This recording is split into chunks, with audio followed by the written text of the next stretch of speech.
Olá, tudo bem com você? Hoje nós vamos falar sobre um importante tema para quem é vereador, para quem é assessor, para quem é servidor efetivo de Câmara Municipal, para quem é prefeito, secretário municipal, servidor municipal, enfim.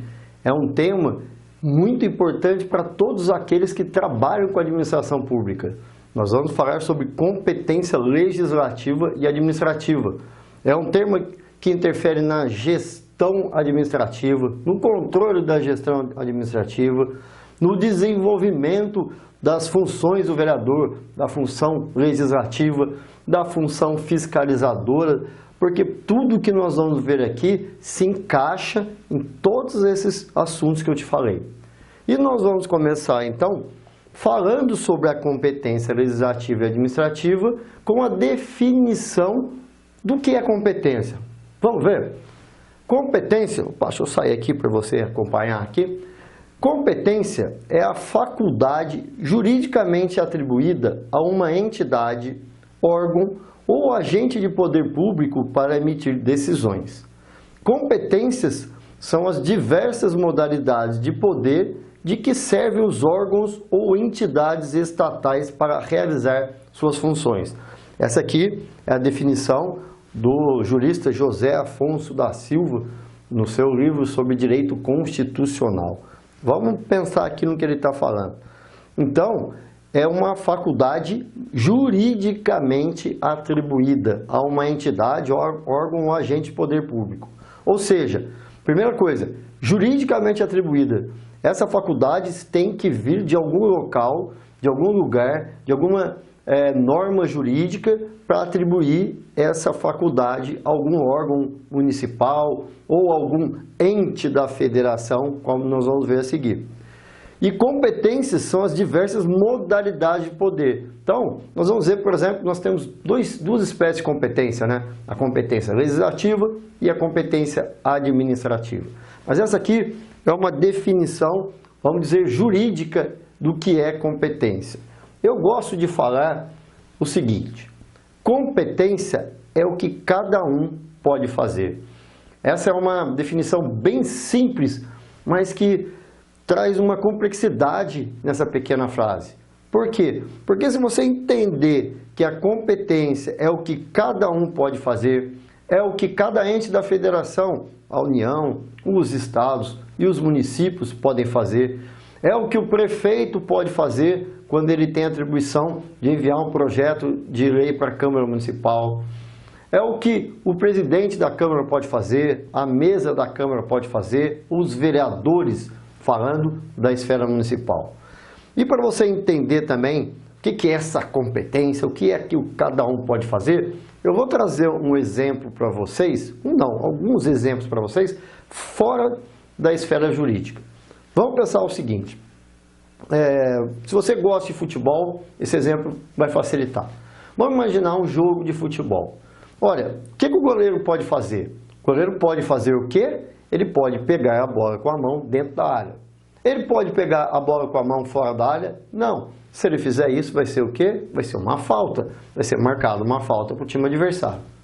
O jogador de linha, ele pode pegar a bola com a mão dentro da grande área? Não. Se ele fizer isso, vai ser o quê? Vai ser um pênalti. Vai ser marcada uma infração e o outro time adversário vai bater o pênalti e pode fazer um gol. E onde está isso? Isso está determinado nas regras que definem uma partida de futebol. Um outro exemplo ainda dentro da partida. Em algum momento o jogador pode e deve jogar com as mãos? Sim, tem um momento específico, quando ele vai bater um lateral. Ele não pode bater o lateral com o pé, ele pode bater o lateral com a mão. Então, como a definição de José Afonso disse, eu tenho que ter uma definição de uma regra, uma definição jurídica do que é competência. Se o goleiro chegar, se um jogador chegar, melhor dizendo, um jogador chegar, vai lá, pega a bola dentro da área com as mãos, aí vem o juiz e ele começa a discutir com o juiz, não, está errado. O que vai acontecer? Ele vai tomar um cartão vermelho e vai ser expulso ainda. Então esse é um exemplo. Um outro exemplo, vamos pensar naquelas pessoas que fazem o curso de Direito. A pessoa se forma em Direito. Vamos dizer que ela é o melhor aluno da faculdade. só tirou nota 10 em todas as provas. Quando fez o TCC final, nota 10. A pessoa entende muito de direito. E ela se formou e ela vai lá na justiça representar uma pessoa, postular dentro de um processo judicial. Ela pode fazer isso? Não pode fazer. Por quê? Porque ela não tem a competência. Ela não pode fazer isso sem antes prestar o exame da OAB, da Ordem dos Advogados do Brasil, ser aprovado nesse exame, ter um número da OAB, de inscrição na OAB, para poder postular dentro de um processo judicial. Então, ela não tem competência para advogar. Ela tem um conhecimento, um vasto conhecimento teórico que ela já demonstrou isso na faculdade. Porém, ela não tem aquela atribuição, aquela necessidade, aquela inscrição na Ordem dos Advogados do Brasil para poder postular dentro de um processo judicial. Um terceiro exemplo, vamos imaginar um pedreiro, um empreiteiro que constrói casas. Ele não tem formação de nível superior, mas ele tem um conhecimento prático excepcional. Ele já construiu mais de 300 casas populares em várias cidades aqui do Brasil. Aí vai abrir uma licitação, processo de licitação, para contratar uma empresa para construir casas populares em determinado município. E ele vai lá, com a experiência dele, apresenta uma proposta, o menor preço é dele, proposta ótima, mas ele não vai ser habilitado naquele processo de licitação. Por quê? Porque falta ao empreiteiro, ao pedreiro, a formação em engenharia civil. E ele precisava ter inscrição no CREA para poder participar da licitação. Então, ele não tem competência para construir as casas participando da licitação. Ele tem conhecimento prático? Tem. Ele tem experiência? Sim. Ele constrói ótimas casas? Sim. Mas existe uma determinação judicial que que você possa participar de licitações, possa construir casas, realmente num processo formal desse, você tem que ser engenheiro, a sua empresa tem que ter um engenheiro devidamente registrado no Conselho Regional, né, da categoria. Sem isso, ele não tem competência para participar do processo licitatório e também ele não vai conseguir, então, participar daquela licitação. Então, entendendo isso, que competência é o que cada um pode fazer e o que cada um pode fazer vai vir determinado na lei, daí você vai começar a entender o que você pode e o que você não pode fazer.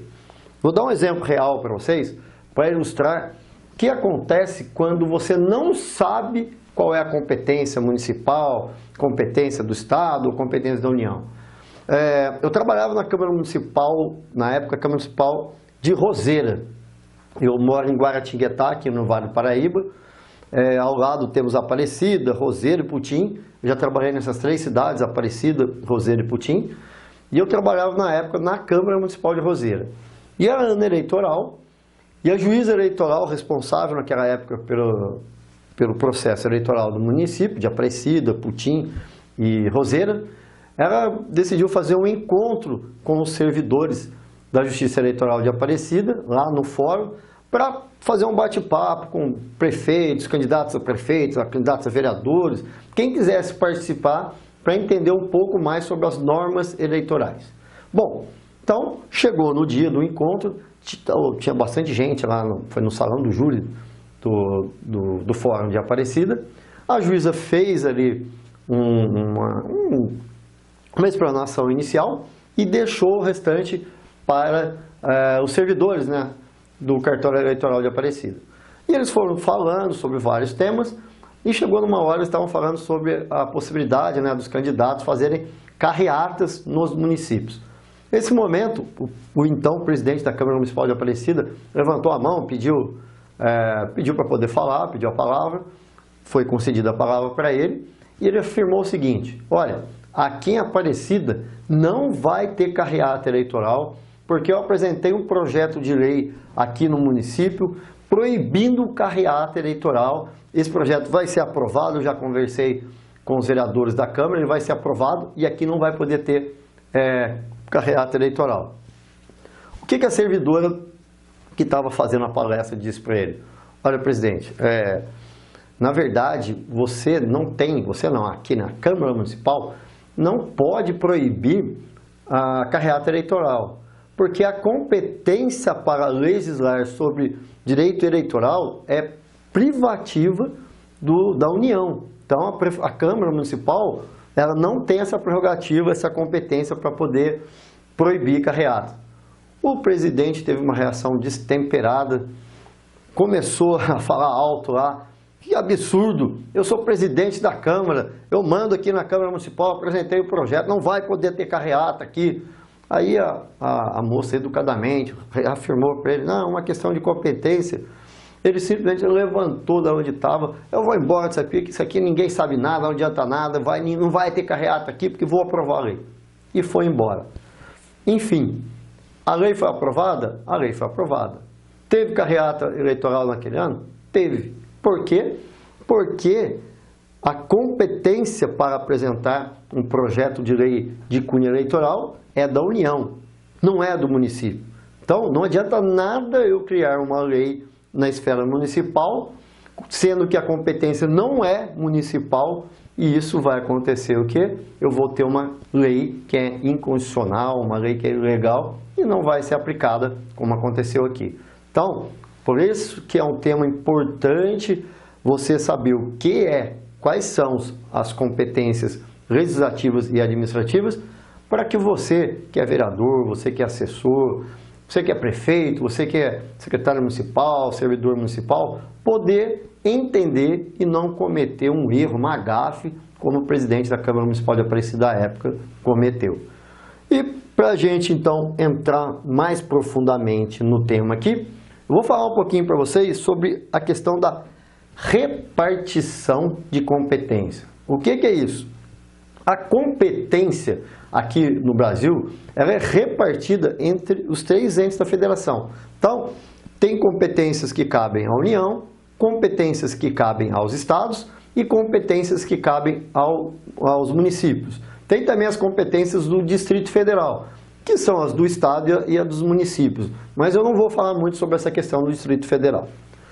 Segundo Alexandre de Moraes, ministro do Supremo Tribunal Federal, atual ministro do STF, no seu livro sobre Direito Constitucional, que é um livro muito bom, ele diz o seguinte: o princípio geral que norteia a repartição de competência entre as entidades componentes do Estado Federal é o da predominância do interesse.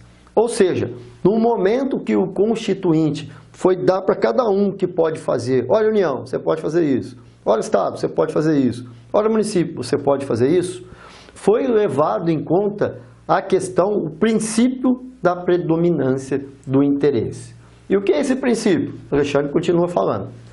Pelo princípio da predominância do interesse, à União caberá aquelas matérias e questões de predominância do interesse geral, ao passo que aos estados referem-se as matérias de predominante interesse regional e aos municípios concernem os assuntos de interesse local.